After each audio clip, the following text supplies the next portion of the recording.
Olá, tudo bem? Meu nome é Guilherme e eu vou fazer a explicação da minha resolução da questão 1 da atividade de recuperação continuada da prova 1. Aqui temos um retificador de meia onda, não controlado, com uma carga RL, e nos foi solicitado o ângulo de extinção beta com um certo erro de 0,01 ou 10 mA. Primeiro passo é estabelecer os parâmetros da nossa carga, a carga composta pelos dígitos do meu RA, onde nós obtivemos uma resistência de 7 ohms e um indutor de 18 mA, de um 18 mA. O ângulo de extinção, então o primeiro passo foi calcular os parâmetros de carga, onde a impedância foi dada por 9,75 ohms, e o ângulo da carga, né, obtido pelo arco tangente, de x por R, nos dá 44,11 graus, ou 0,77 radianos. Pelo método visual, né, usando aquela curva do ábaco que relaciona o ângulo de carga com o ângulo beta, nós encontramos um beta de aproximadamente 223 graus, ou 3,892 radianos, né? Entretanto, para extrair o ângulo com maior certeza, e usando esse método visual como uma base, foi utilizado o método da dissecção. Então, em primeiro lugar, a gente analisa a nossa corrente na carga, que será dada por essa expressão, e nós sabemos que em beta, que é o ângulo de interesse, o termo em colchetes deve zerar, certo? Então, vamos achar olhando só para o termo em colchetes, vamos achar um beta, pelo método, que nos dê um valor muito próximo de zero, respeitando o erro solicitado na questão. Então, inicialmente, tomando como base o valor de 223, olhado pelo método visual na curva, vou tomar como base dois ângulos, o de 220 graus e o outro de 225 graus, para estabelecer um certo range onde eu vou estar operando até achar o valor com o erro que eu preciso. Então, substituindo isso em radianos, claramente na conta, a gente encontra o valor de 0,08, e assim, o outro limite deu um valor negativo, significa que está entre esse range. Agora eu vou aproximar até 225, até encontrar o erro que eu quero, né? Fazendo a média dos valores sempre, e diminuindo até chegar no valor que eu quero, esse é o método da bissecção. Fazendo isso algumas vezes, fazendo algumas iterações, foi concluído que o valor de 3,9239 radianos nos dá um erro em ampere, claro, multiplicando pela tensão dividido pela impedância, né? Nos dá um erro de 0,0076 ampere, que é o que está dentro do erro solicitado. Então, calculando o beta desse radiano, a gente encontra em graus 224,82 graus para o nosso beta de extinção, ou seja, a nossa corrente vai se extinguir nesse ângulo. Dando procedimento para a questão B, que nos pede algumas formas de onda, né? De tensão na carga, tensão no ânodo catódo do diodo e tensão de corrente na carga. Sabemos que é um retificador de meia onda, né? Entretanto, por estar com uma carga RL, sabemos que vamos ter essa extensão da corrente, né? Até um beta, onde finalmente o indutor vai se descarregar. E no nosso caso aqui eu deixei em termos de pi, né? Mas é o ângulo que nós encontramos de beta, 1,249 pi.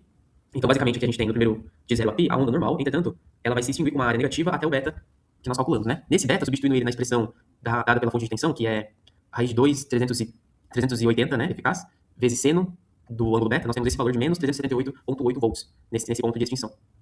E o valor de pico é o valor onde temos 90 graus, né? Essa mesma expressão que eu disse anteriormente, nos resulta no valor de pico de 537,4. A tensão do catodo também sofre uma interferência pelo ângulo beta. Sabemos que, enquanto há condução, o diodo ele não tem tensão sobre seus terminais, pois se comporta como uma chave fechada, né? Como basicamente ali um fio. Então, de 0 a π, tensão é zero. Entretanto, de π até beta também ele ainda conduz devido ao indutor. Então, de π até beta, temos ainda a condução, e aí sim, ele passa a ter entre seus terminais anodo e catodo a tensão da fonte, que nesse caso é se dá pela parte negativa, né? Da senoide. O valor em beta é o mesmo dito anteriormente, né? Menos 378,8, e o valor de pico também, só que agora negativo. Corrente na carga também se dá pela própria expressão que usamos anteriormente, certo? Então, o valor de pico que eu encontrei lá foi basicamente substituindo nessa fórmula aqui o π por 2, né, que é um 90 graus, que é onde temos o pico da nossa senoide. Entretanto, ela não cessa em π, esse valor dito anteriormente deu 47,16, entretanto, ele não vai cessar em π essa corrente, e sim em beta, como explicado anteriormente. Em continuidade na questão C, nós devemos calcular a tensão média na carga, né? Olhando para a forma de onda de tensão na carga, nós temos que ela se repetirá, né, em 2π, certo? Justamente por ser um retificador de meia onda, né? Aqui só foi desenhado um período, né? Entretanto, se tivesse mais períodos, nós veríamos esse mesmo formato se repetir aqui novamente, certo? Entretanto, os limites da nossa integral serão os limites da própria forma de onda, de 0 até beta. Então, substituindo a expressão, né, da forma de onda, que é raiz de 2 V0 seno de ômega-t, dt, e aqui no período o 2π como mencionado. Esse valor interno será 380 vezes raiz de 2, nos resultará 537,4, como dito anteriormente, que pode sair para a forma integral, e a integral de seno menos cosseno. Substituindo os limites, encontramos o valor de 146,2 volts. A corrente média no diodo, também foi solicitado, ela vai se dar pela própria expressão da corrente dita anteriormente, certo? Integrado nos devidos limites, que seria de 0 até o beta, onde o diodo vai conduzir, podemos olhar aqui no gráfico novamente, o diodo conduz de 0 até beta. Então a sua corrente será dada nesses limites. E a sua frequência também é de 2π, nesse caso. Resolvendo as integrais separadamente, e depois substituindo seus valores, encontramos esse valor de 20,88 amperes de corrente média no diodo. Corrente RMS, ou eficaz, né, também no diodo, se dá pela seguinte expressão, que é a raiz, né, da integral do teorema do valor médio ao quadrado, né? Então, substituindo também a expressão de corrente já trabalhada anteriormente, elevando seus termos ao quadrado e integrando-os, vamos chegar em alguns valores das três integrais. E ao substituir dentro da fórmula, chegamos no valor final de corrente eficaz no diodo de 30,73 amperes. Por fim, é solicitada a potência média na carga. A potência média na carga, nesse caso, será dada pela multiplicação da tensão média pela corrente média na carga.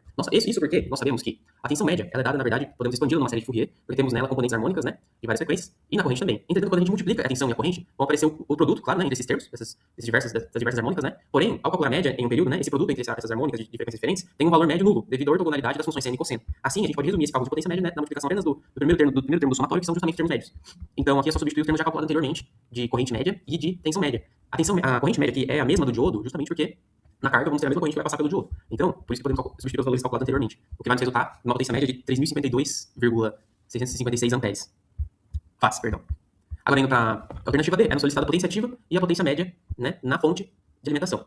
Visto que a potência real que realiza trabalho no circuito é a potência ativa, a gente pode definir que a potência ativa é igual à potência média, justamente pelo princípio de conservação de energia, né? A potência ativa total fornecida pela fonte ela deve ser igual à soma das potências ativas consumidas pelos elementos do circuito. E desprezando, claro, a queda de tensão no diodo, só temos o elemento de carga. Então, a potência média na carga será igual à potência média ativa na fonte, que é o valor calculado anteriormente.